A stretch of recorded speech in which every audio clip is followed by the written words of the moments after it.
This queen was abused even in death. Elizabeth I was one of the greatest monarchs to rule England in history. During her reign, the country was successfully protected from the Spanish Armada danger while also making several attempts at national unification.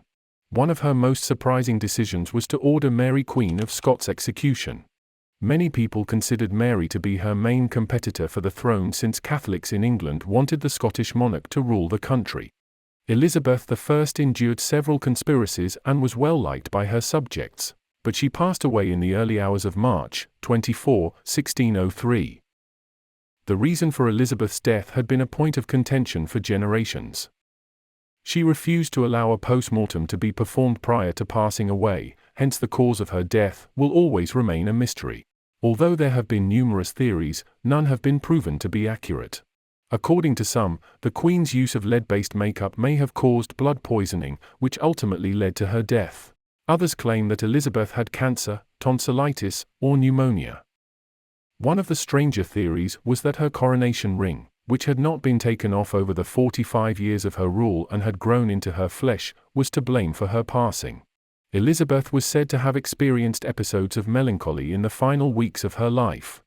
She expressed regret for having Mary, Queen of Scots, put to death while she was near death. Her first cousin Sir Robert Carey wrote that she shed many tears and sighs, manifesting her innocence that she never gave consent to the death of that queen. The Queen's Lady of the Bedchamber refused to let Elizabeth's remains undergo a post-mortem after she passed away.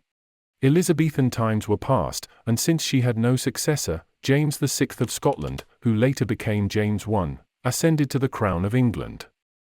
But it was he who had to make sure Elizabeth had a burial that was appropriate for her standing. He also cleaned up her tomb and monument, but her coffin would be opened and vandalized in the centuries to come. But what's the background to this?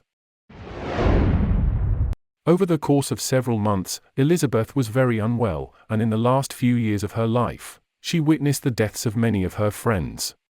On her deathbed, the Archbishop of Canterbury urged her to consider God when she was 69 years old.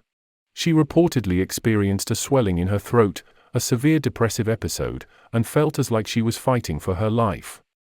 She left clear instructions that she did not want to be disemboweled before she passed away in her bathroom at Richmond Palace, but her instructions were disregarded. The surgeons were instructed to dismember her and stuff her insides with herbs and spices by Robert Cecil.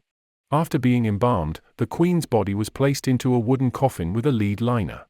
Before being transported down the Thames to the Palace of 1 Whitehall, she was laid in state at Richmond for a period of days. 6 women stood guard over her velvet-draped coffin, and it was stated that as it was being rowed down the river, tears were falling from the oars with each stroke. There are stories at this time claiming that Elizabeth's corpse and head may have broken free from the casket with a loud snap. The intensity of the explosion is supposed to have splintered the wood and the cerecloth, and it is thought that this was caused by the pressure of gases released from her dead body. But on April 28, 1 month after she passed away, her body was brought in a dazzling procession to Westminster Abbey. The city of Westminster was surcharged with a multitude of all kinds of people in their streets, homes, leads, and gutters that came to see the obsequies, it was reported. There was such a general sighing, groaning, and weeping as the like has not been seen or known in the memory of man. The Queen's effigy, which was clad in her parliamentary robes and had a scepter in her hand, stood atop the coffin. 4 horses drew the coffin as it was carried into Westminster Abbey for the funeral liturgy. Her body was then transported to Henry VI Lady Chapel after the funeral, which was officiated by Dean Andrews. Her body was initially deposited in the vault that also housed the remains of her paternal grandparents, Henry VI and Elizabeth of York. However, in 1607, her grave was moved to Bloody Mary's half-sister's graveyard. Elizabeth, a Protestant, was buried next to her half-sister, a Catholic. The Queen's body was supposed to have cost 46 shillings and 4 pence to transport to her new resting place. On top of this, a massive mausoleum with a picture of Elizabeth I on top was made at a cost of £1,485. This tomb was realistic, and it is now immensely opulent. Mary is interred underneath Elizabeth, but only a little stone today notes that she is indeed buried there. There is no huge, opulent monument to recognize her position in history. But Elizabeth I's tomb was vandalized in the 19th century. Arthur Stanley, who had been given permission by Queen Victoria to see every tomb inside the monastery, released a book in 1880. He entered the royal burial vaults and the crypts, and he published in-depth accounts of the tombs and what he witnessed there. He was looking for the coffin of King James I, Elizabeth's successor, but these vaults were hidden. Stanley discovered a hole in one of the walls as he examined a little underground passageway at the eastern end of Elizabeth I's monument. When he entered, he discovered a tiny crypt containing the coffins of Elizabeth and Mary. Then Arthur Stanley detailed Elizabeth's casket in his writing after entering the vault. However, the excavations had almost completely exposed the wall immediately at the eastern end of the Elizabeth monument, and through a small aperture a view was obtained into a low narrow vault immediately beneath her tomb, he said. It was immediately clear that it contained only 2 coffins, and that these were those of Elizabeth and her sister Mary.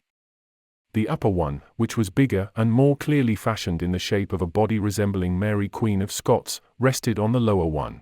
There was no disarray or degradation other than the centering wood falling over Elizabeth's coffin's head, the wood case crumbling away at the sides, and a portion of the deteriorating lid being drawn away.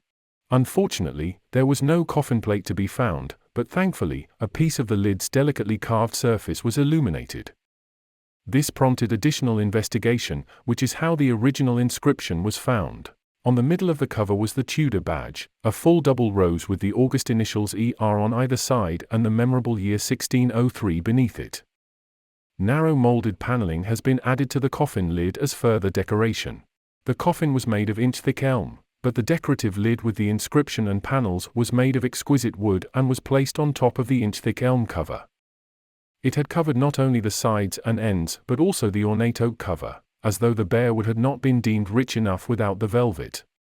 A large portion of the red silk velvet was still clinging to the wood. The sight of this secluded a narrow tomb, thus compressing in the closest grasp the 2 Tudor sisters, partners of the same throne, and grave, sleeping in the hope of resurrection, the solemn majesty of the great queen thus reposing, as can hardly be doubted by her own desire, on her sister's coffin, was the more impressive from the contrast of its quiet calm with the confused and multitudinous decay of the Stuart vault, and of the fullness of its tragic interest with the vacancy of the deserted spaces which had been hitherto explored in the other parts of the chapel. The vault was immediately closed. It is improbable that anyone will ever be permitted access to these royal tombs, to record and capture images of the royal coffins from centuries past. But Stanley presents a fantastic narrative of Elizabeth I's casket and the current location of her grave. The Tudor monarch's remains are still there today beneath the exquisite tomb of her, and he is one of the few people in history to have been able to glimpse her casket.